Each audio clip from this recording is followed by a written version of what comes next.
Assalamualaikum warahmatullahi wabarakatuh. Semangat belajar anak-anakku. Gimana kabar kalian? Tentunya ibu harapkan kalian semua selalu sehat ya, sehingga bisa mengikuti kegiatan MPLS ini dengan baik. Pada kesempatan kali ini, ibu akan menjelaskan materi MPLS tentang belajar efektif.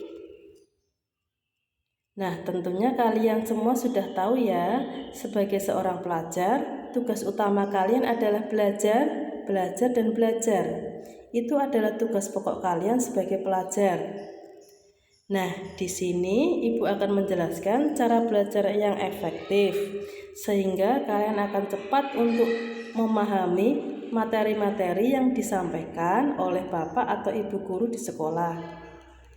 Sebelum kita membahas tentang cara-cara belajar yang efektif, Bu Yuni jelaskan dulu nih, apa yang dimaksud dengan belajar efektif.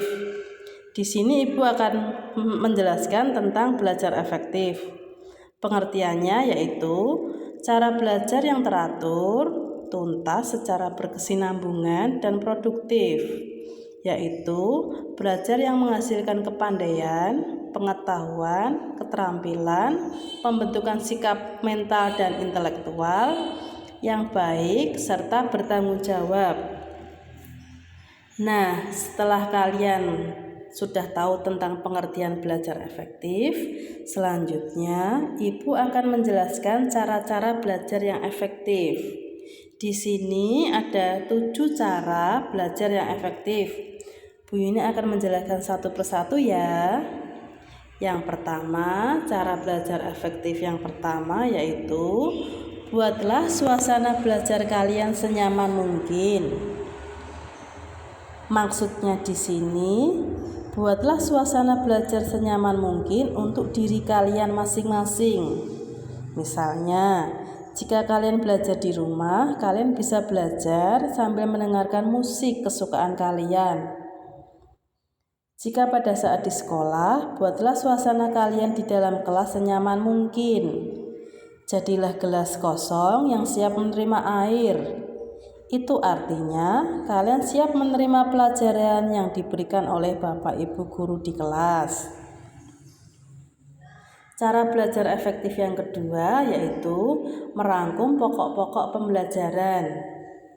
Nah, di sini setelah pembelajaran selesai, kalian bisa membuat rangkuman atau ringkasan materi yang telah disampaikan oleh Bapak atau Ibu guru, sehingga kalian bisa memahami inti dari pembelajaran tersebut. Cara efektif belajar yang ketiga yaitu belajar kelompok atau belajar bersama. Belajar kelompok di sini kalian bisa lakukan dengan teman satu kelas atau teman sepermainan atau bahkan teman di luar kelas kalian. Dan manfaat belajar kelompok ini sangat banyak sekali. Manfaatnya antara lain, kalian bisa meningkatkan semangat belajar. Kalian bisa melatih kebiasaan bertanya dan berdiskusi. Kalian bisa menumbuhkan rasa sosial antar sesama teman. Dan manfaat belajar kelompok yang terakhir, kalian bisa belajar untuk bertanggung jawab.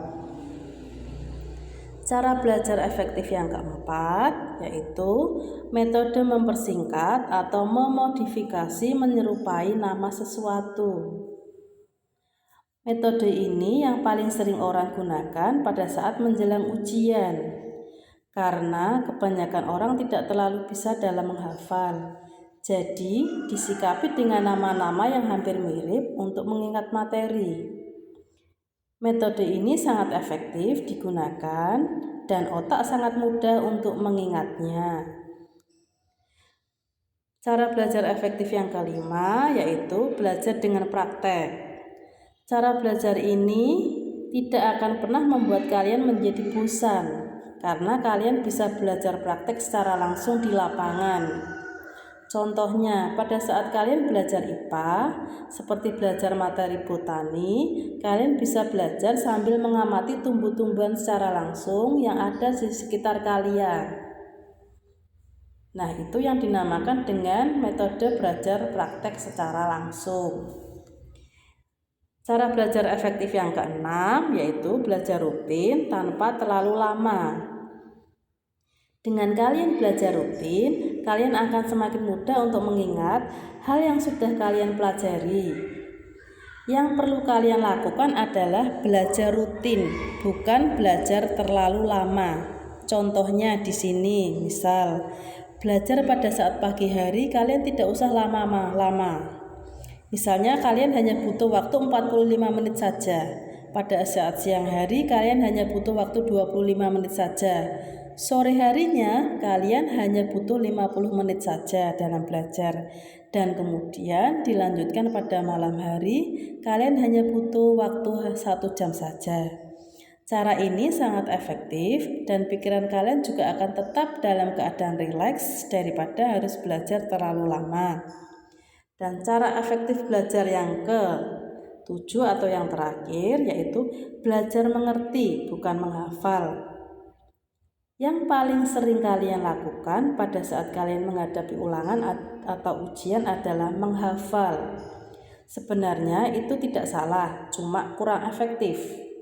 Untuk lebih efektifnya adalah belajar mengerti teorinya. Maka dengan sendirinya kalian akan ingat ketika ulangan atau ujian. Kalau kalian masih dalam metode belajar dengan menghafal, Ibu Yuni sarankan untuk pindah ke metode belajar mengingat materi. Nah, anak-anakku semuanya, sudah jelas ya penjelasan dari Ibu Yuni. Sekarang tugas kalian merangkum atau meringkas apa yang sudah Ibu Yuni jelaskan pada kalian semua. Tugasnya ditulis di kertas folio, kemudian dikumpulkan pada wali kelas masing-masing.